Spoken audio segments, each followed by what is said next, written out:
I was just in such a dark place that you start to think, why would God love me if I'm this bad of a mom, or if I'm this much of a mess?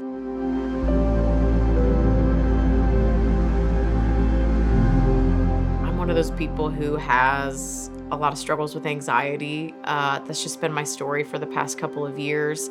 And maybe 7 years ago, I had a bout of depression for a year, and I thought I never want to have to go back to that. Our birth was kind of traumatic, and it wasn't how we thought it was going to be. We had challenge after challenge, so it felt like we weren't able to catch our breath for months. One night I was in the nursery. I was holding Judah, and he was just fighting me. And I just broke down and started crying myself, so that the baby's crying and I'm crying. There were times where I was able to maybe put a diaper on a little bit better, or I was able to calm him down when she couldn't. And I remember yelling, "Hunter, you need to come get the baby."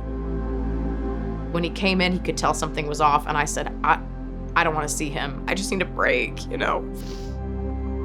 I felt like he hated me. Like, every interaction that we had was me trying to give him what he needed and him rejecting it. So it felt like he was rejecting me. I just felt isolated and alone, and I just heard in my mind, they'd be better off without you. I didn't really know what it meant. I truly just felt like my husband had bonded with the baby, more than I had. I thought maybe he'll like someone else better. And I hate that I took it in as truth, but I was so tired and weak that I don't think I was able to think straight. I had a moment. I tried to get up the courage to say it out loud to my husband because I just wanted to see his reaction. And in a moment when things were a little bit difficult, I just said, well, I think you guys would be better off without me. And he just paused. I think we were at the kitchen table, and I just had to remember telling her, you were listening to the voice of Satan. We get out of this moment by running to the Lord and then clinging tight to each other. It was hard to know who to talk to because I didn't even really have time. My neighbor who lives just down the street is a sweet friend, and she had told me a long time ago that she had dealt with postpartum depression.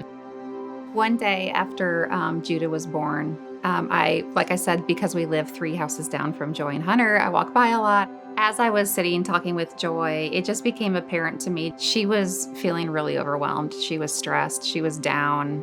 I had been through that situation and had been through that stress and that feeling of being overwhelmed and depressed. And that's when she opened to me and just started sharing, I'm not okay. I'm not okay. She said something that is ingrained in my brain. She said, I just kept hearing in my mind, they'd be better off without you, which is exactly the wording that I had heard. And her saying that she had experienced that and that she had pushed through it, and she's still his mom and she's doing a great job and she's another working mom, it encouraged me. I have been taking medication and talking to my counselor and talking to trusted friends and family, and I've been talking to the Lord about it, and I'm not over it, but I'm doing so much better. My bad days are fewer and far between, and God's equipped me to be stronger than I thought that I was, and I feel healthier every single day.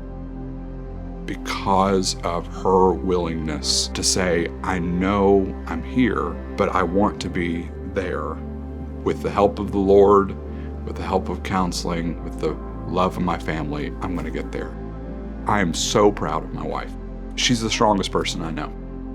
The best part of the season I'm in right now is I'm able to find more joy in my little boy. And I didn't have that in the beginning. And I have those days where I feel I'm killing it as his mom. And I didn't have those days before.